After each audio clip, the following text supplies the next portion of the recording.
Do you also sometimes feel like you have it harder in life than others because you've experienced certain things in your past? Do you know the feeling of self-pity and the sense that you're actually quite unfortunate? I know this phenomenon very, very well, and I call it the poor mouse syndrome.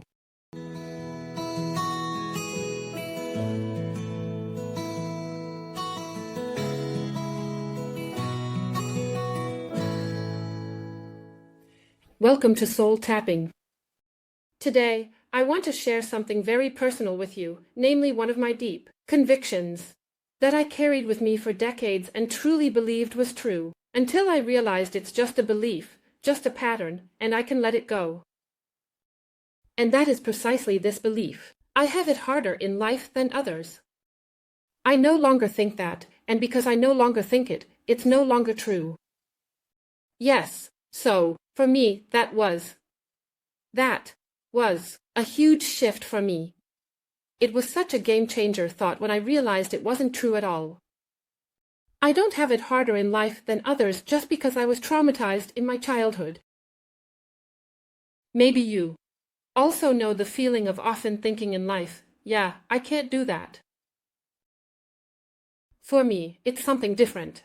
That's also a nice belief, which I've already made a video about. I'll link it for you again up there, in the corner. That's the way, wadada. I don't know, with any demands in everyday life, you might think, I can't do that, I'm not that good at it because I've experienced XY. I was traumatized in my childhood. My parents were like this and that. They couldn't give me this and that, which I would have needed. They couldn't teach me this and that, which I should have learned. And so on. So, that justifications and excuses come to mind for you. At the moment when something doesn't work out, where you then blame it on some reasons and causes. And that makes you really sad, and you think, poor me, that I can't just do this now. Why is it so hard for me? Why is it so easy for others? You then observe. The others, you only see those who somehow have it easy in this case. You don't see the others with the problem at that moment. Somehow you always come back to this, I just can't. Don't you see that? Don't you see that I have it harder in life than others? I'm such a poor thing. This especially happens when demands are made. That means if you are, let's say, at work, you're supposed to complete a task and you feel, oh, crap, I can't do it that well, I'm not that fast. I can't because I have depression, I can't concentrate that well. I'm already older, and they can no longer handle technology like young people today. They have it easier. Or whatever, maybe also in a relationship. I can't do this or that because, I don't know, I'm constantly triggered and my trauma and my depression and my anxiety. So you're in a defense and justification mode and you feel incredibly sorry for yourself. So, I know those situations for myself as well. When something like that happened, I would, I don't know, pour my heart out to a friend and tell her about it. And how hard it was and how terrible that situation was. And overall, how hard I have it in life. And she would always say something like, yes, that is really terrible. Poor you, oh you poor thing. And it always felt so good, like yes, finally someone understands me, finally someone sees the pain I have inside. And that I just can't do it. And so on. Especially, this not being seen in one's pain. I believe that this is a very important component of this poor mouse syndrome, as I call it. I call it that because I have simply realized that it's just a pattern that one learned in childhood at a time when one was truly a poor mouse, so to speak. So maybe you were really a victim of some uncomprehending adults. I don't know, I often hear such stories from my clients who then tell something like that. I don't know that they, for example, were afraid and because of this, since they were still small and because they were afraid, they did certain things or didn't do certain things. And they received zero understanding for it. from the adults and were even scolded. Or something like that. And, yes, so this feeling that is triggered in you in those moments, for example, when you get into an overwhelmed mode at work as an example, that's exactly the same feeling as back then. So a feeling of powerlessness, helplessness, smallness, and incredible fear of failure, of being scolded. This happens unconsciously. You don't necessarily consciously fear being scolded, but the little child in you, which becomes active again, at the moment you are triggered. That's when it somehow switches. Your logically thinking, rational adult, your adult self, steps back. The child from back then steps forward, and you feel exactly that feeling again, that old pain. You go into the same freeze again. That means you can no longer think clearly. You might have this feeling of outrageous injustice, that something is being demanded of you that you absolutely cannot accomplish. Because you think, I can't do that. How can they expect me to do it just as well as the others, to achieve as much as the others? I can't do that. And that's something where you should take a moment to feel within yourself. Are there perhaps situations in your everyday life, whether at work or in your personal life, where you felt, I can't do that? And then you should take a moment to feel within yourself. And simply feel that pain. This feeling of, I am completely overwhelmed right now, I am totally helpless, it's so unfair, that they place such high demands on me, that I can't meet.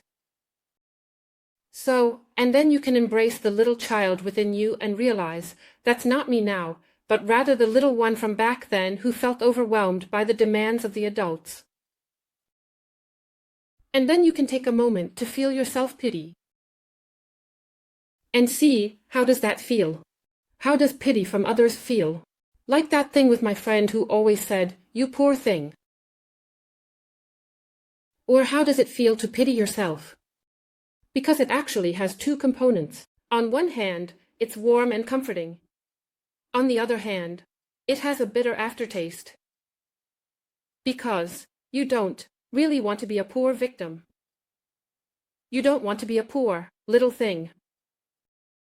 That doesn't feel nice. It also makes you really sad to see, oh man, I have it so hard, and there's also a component of hopelessness in that. When you identify so much with being a poor little thing, and that you have it harder than others, that carries the feeling that you can never, ever change it, because your childhood can't be changed anymore. And now you should take a moment to feel, could it be that this is actually just a learned pattern for you as well? Just a thought. This, I cannot do this either. Because when you're in such an overwhelming situation, let's take the situation at work, where you get a task that you don't feel up to for whatever reason. And your boss or colleagues, or whoever, they just don't see how hard you have it in life and that you can't do it. The thing is, it has two sides of the coin. One aspect is that they actually can't see it because they don't know where your pain trigger points are. They don't know with which sentence or task they trigger this trigger in you, and bring you back to your childhood, into that feeling and into the freeze. They simply didn't know that.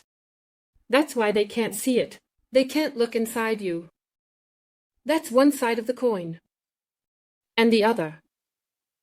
Why they set expectations that seem too high from your perspective might also be because they believe in you more than you believe in yourself.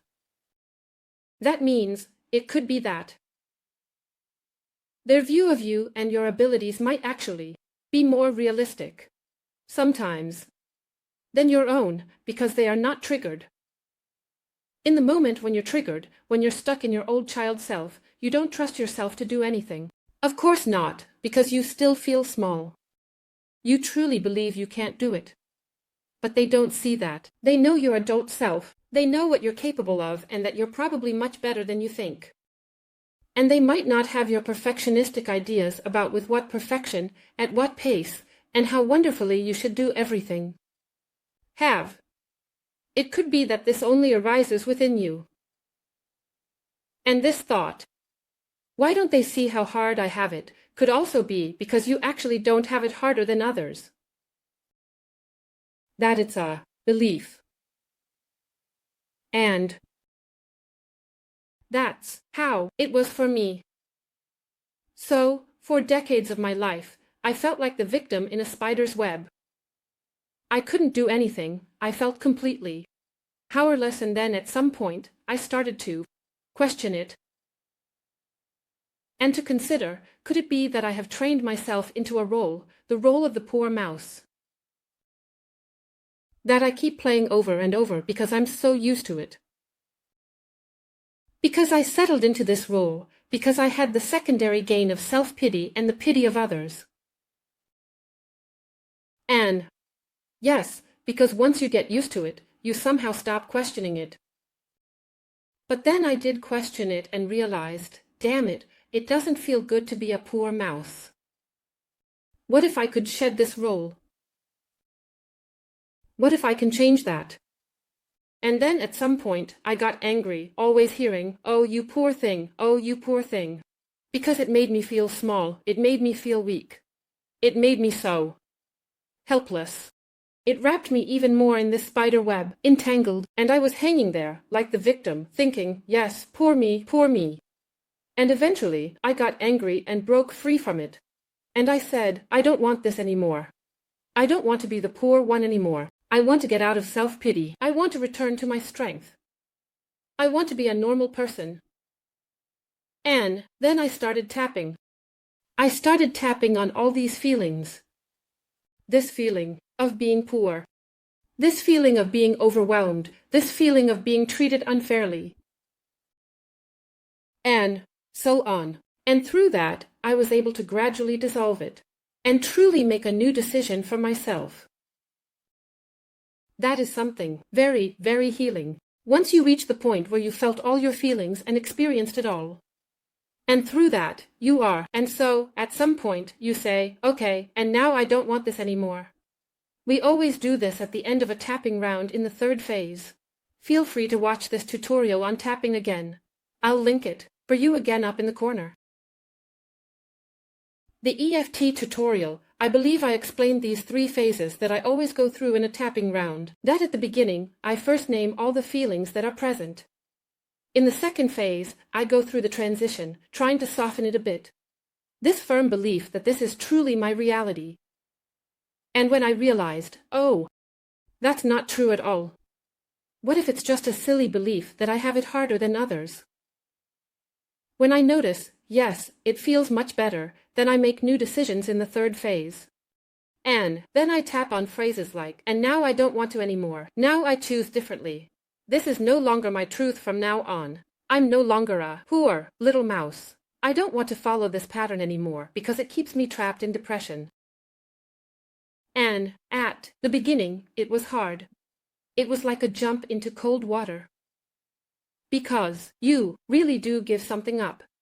There's something warm, cozy, comforting about being pitted, and you actually have to give that up. That's why it's initially like a jump into cold water. But then I realized how much new strength it gave me to stop blaming others. I also blamed others for wanting to keep me down. And such completely absurd things, maybe you know it from yourself too. I've often encountered it in my practice, where friends feel that their husband wants to keep them down. Of course, it's possible that this is true. But, very often, it's only partially true. And there's also the other side of the coin. When you're trapped in this poor mouse syndrome, where you keep belittling yourself, making yourself small. I am a mouse. A mouse is a very small animal. And when you're trapped in that, it might be that you somehow subjectively feel that others are belittling you or want to keep you down. But maybe that's not true at all. Because that's part of the pattern. And once you've recognized that, you can step out of it. Feel inside yourself right now what it does to you. If you've listened to me up to this point, and if you feel up to now, damn, that's all true. Oh man, yes, exactly, that's me. Then take notice of it right now. How would it be if you were no longer a poor mouse? If you come into your power, if you decide you are now a completely normal person, you now give up this pity thing. Because pity makes one small, it keeps one small. So, we really should do without pity, even self-pity, because that makes oneself small. Feel free to write in the comments what it does to you, whether it perhaps brings up resistance in you. Like a feeling of, what? No, for me, that's really true. If she knew my story, if she knew what I've experienced and how traumatized I am, I will never get rid of it if she knew. Yes, so, listen to your inner radio to see if such a reaction might come up for you. And then you can tap on that too. Even though I feel a great resistance within me, I love myself anyway.